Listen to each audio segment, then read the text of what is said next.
I feel like my aspects of self are connected, like the serious parts and the playful parts have the ability to communicate and collaborate. Like, it doesn't need to be one or the other, like they can both coexist simultaneously. In the backdrop of my consciousness, where many aspects of self exist and none are restricted because all can be present, because our nervous system is finally regulated. Oh my god, my face hurts from smiling. That is something I have not felt in a long time. Wow. Wow. I feel like my mind and body are connected. When my body has an impulse, instead of separating from my mind to act on the impulse, it communicates it, and the mind can observe the impulse, and it all happens faster than seconds. Nanoseconds, milliseconds. Automatic communication. Fucking recognize myself. Oh my god, I'm not afraid of my face anymore. Not afraid of my face anymore because it's mine and not just like some weird illusion of a self that isn't me. Oh my god. So when the body has impulses, urges, and sensations, they are communicated to the observable mind, and the mind has the ability to be fully in tune with what's happening while sustaining access to a conscious self.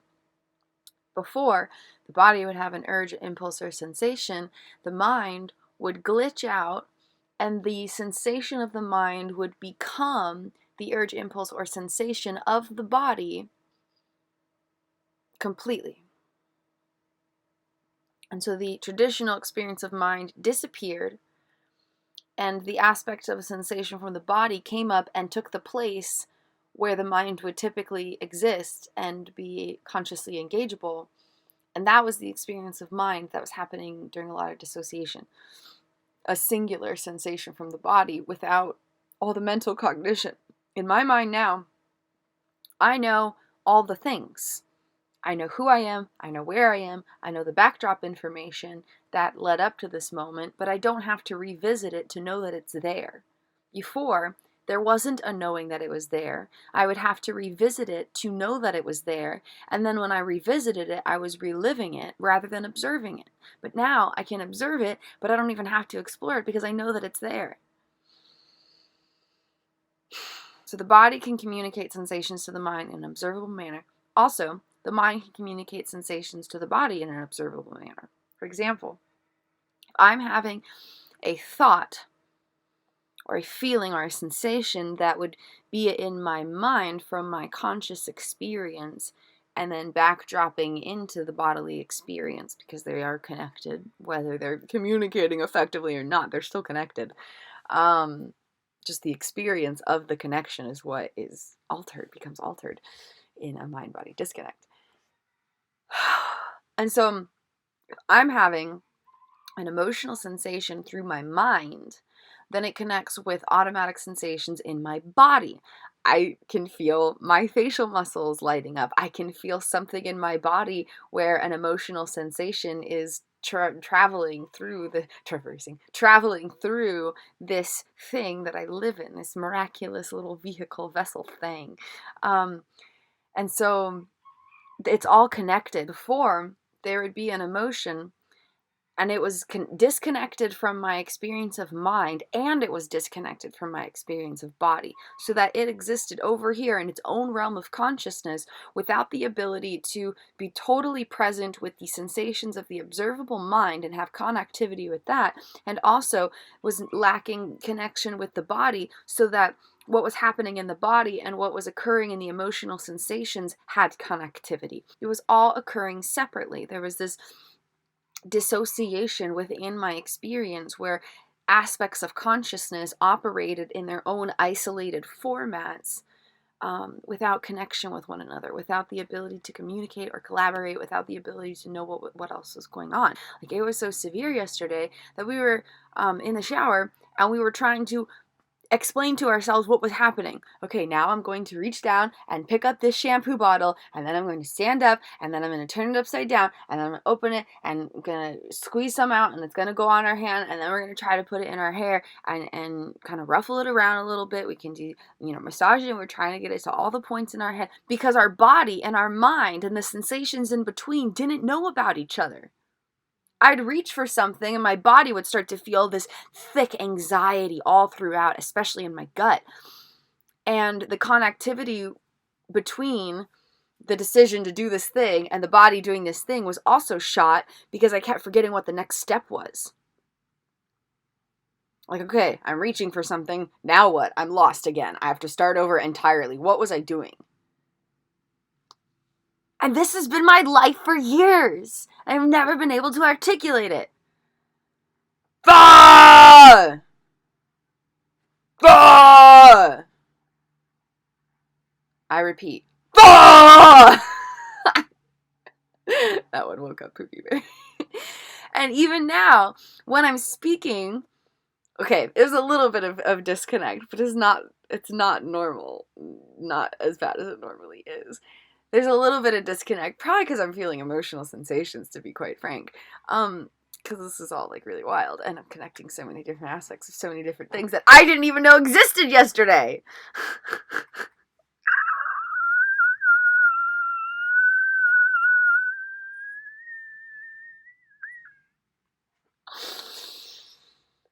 Ah!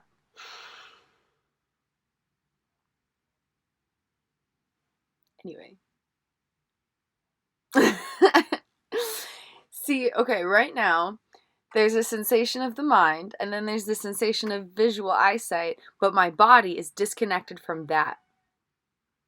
Not as thick and severe as it normally is, not as scary and intense, but it is happening. Dissociation is definitely on a spectrum, and there's different types of dissociation and dissociative experiences of consciousness, and each one exists on a spectrum of severity and intensity. It is time the world knows about what dissociation really is. So my internal sensations of thought, ability to observe emotions, decision of what to say, and I think, at least part, my hearing just changed. As I was trying to focus, my hearing totally just changed. And those are protectors. Hi. So, all of those things I just described are connected with the sense of I through the mind. And then the sensation of body, the feeling of the emotions in the body, the feeling of the different aspects of bodily existence, the feeling of this, not the decision to move this, but the feeling of moving this, all belong with separate aspects of consciousness. Mind, body, disconnect. The part of my brain choosing things, deciding things, is different from the part of my brain moving things. This is the cerebellum and cerebrum theory that we have been working on. This is what we're experiencing. The consciousness in my cerebrum and the consciousness in my cerebellum operate as separate modalities of personhood. That's my working theory. Just a theory. So my experience of deciding how to move my face and seeing how I'm moving my face are connected. But the feeling of moving my face is a separate aspect of consciousness from the observable me.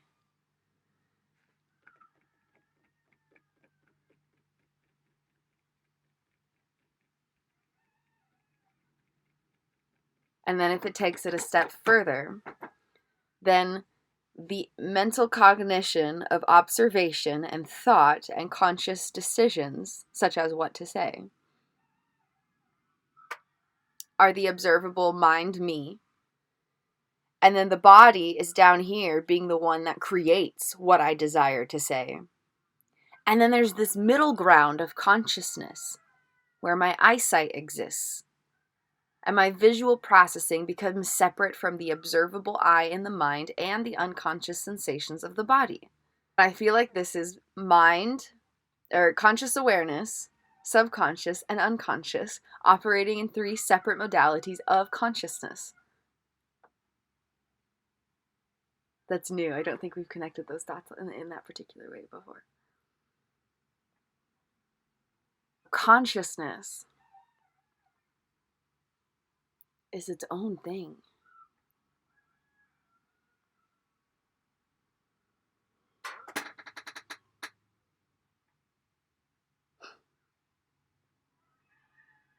That's why we say the neurophysiological applications of consciousness.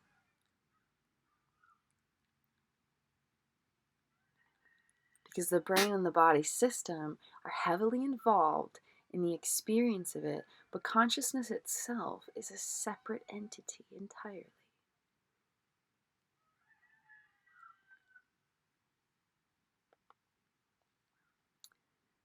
Oh my God.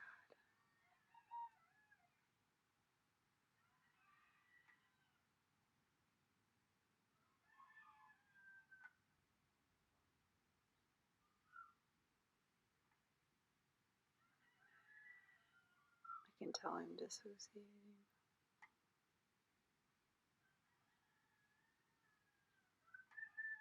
I think because there are either memories and or emotional sensations being activated unconsciously, which is shifting our conscious experience away from the present moment of full lucidity and towards a dissociative experience of separation from the present moment, objectively, unconditionally, physically, externally, explicitly.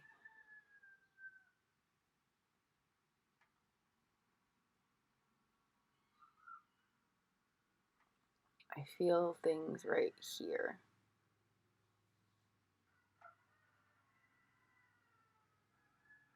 I don't know if it's in my ear itself, like right here, or if it's in the muscles that are right in front of my ear, or both.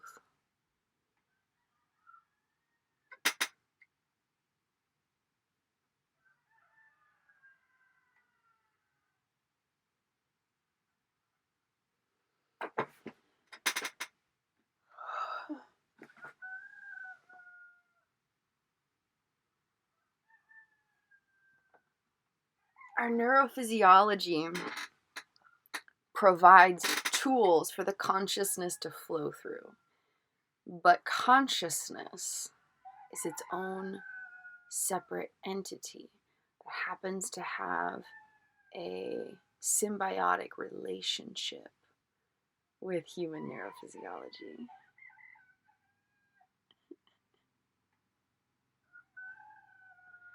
My body, my eyesight, and my mind are operating in 3 separate realms of consciousness, where the continuity and the operational flow of personhood sensations between these 3 realms of consciousness are lacking consistent fluidity. That's it. That's what's happening.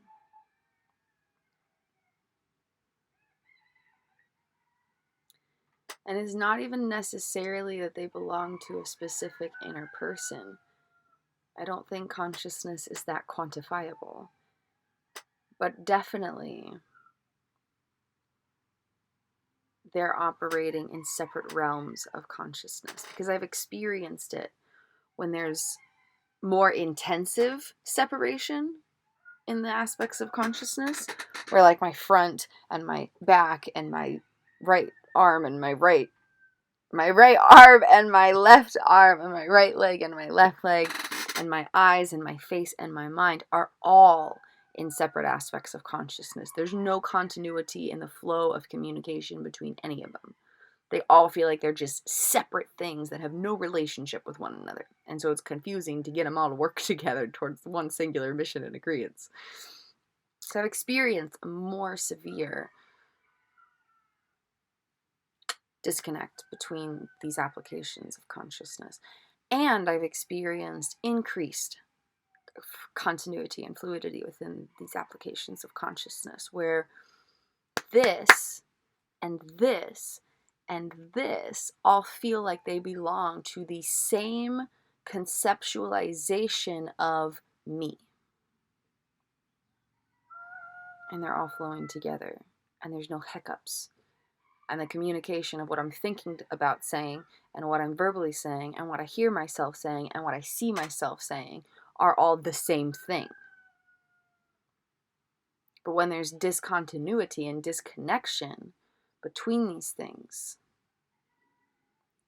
then the sensation of thinking about the thing to say and feeling it being said and hearing it being said and seeing it being said, as I look at myself while I'm recording, they don't feel like they have an automatic relationship with one another. Their realities are not automatically connected. The experience of each sensation feels different and separate and unrelated with one another. It's almost like if you're watching a movie and what you're seeing visually doesn't line up with the sound. Like maybe the sound, or maybe like the visual is just like a few seconds ahead of the sound. So by the time you hear what's being said, they've already moved their lips and are moving their lips in a different way now. The visual doesn't match the audio. It's kind of like that. Kind of. Where your experience has these separate sensations to it, and they're not lining up to create one fluid movie. When you're watching a movie and the visual doesn't line up with the sound, it's a little hard to focus. Because you're like, am I paying attention to what they look like or what's being said? Because they're not happening at the same time. Right? Especially if there's like a big lag or something. It's like that. And my brain has to work overtime to connect the dots. Okay, what's happening in here and what's happening here and what's happening here, they're related and they come together and this has a relationship. Like there's all of this stuff that would normally be happening automatically, unconsciously, that my brain and aspects of consciousness have to work overtime to try and piece the dots together just to have basic experiences moving through life. So disconnect between those three realms. And then it started as just a disconnect between the internal and external. And these are things we've been describing in our expose on dissociative experiences of consciousness. And I'd love to create some terms for them someday. A term that describes when your internal reality and your external reality are not having the same experience because of a disconnect within the neurophysiological applications of consciousness. And the mental experience can be clarified as the observable mind, the conscious mind, the internal cognition that possesses a natural capacity to observe and respond by choice. Yeah, we can put it on our headphones. Can't think and process sounds at the same time. Separate applications of consciousness. Music is so much more enjoyable, lucid. Not fragments of sensations, for the most part. Raise our voices together, or we won't make a sound. The mind would, be the observable cognition, the ability to observe and choose consciously choose a response, the internal perceptions of thoughts and explicitly observable emotional sensations. Like feeling sensations in the body is one thing, but that's implicit. The conscious mind is what interprets it to say, this is a feeling of sadness. I feel sad. That happens in the mind. So this is the mind up here. The body would be all the unconscious operations, orientation in time and space, the ability to feel physicality, the ability to move physicality. The mind is what chooses the movements, says, I want to move here. The body is what does the movements. I am moving here. All the external and internal stuff of the body, the things flowing inside and the skin and all that kind of stuff, the organs, the flow, the heart rate, all of those things, sensations when emotions are felt, like in the gut, a gut sensation, you got a gut feeling about something, that's all happening in the unconscious body. And so a split between the internal and external realities is a split between the observable mind and the unconscious body. When that goes one step further, then the mental cognitions and the unconscious body and the visual eyesight all experience separate applications of consciousness. They're all in separate realms of reality. Where the mind would be the conscious choice of thoughts and things like that, the eyes would be the automatic perceptions based on stimulus of experience. And then the body would still be the body. All the unconscious operations, feeling stuff in the body, etc. So the observable mind, visual eyesight, and the unconscious body, 3 layers, all become separate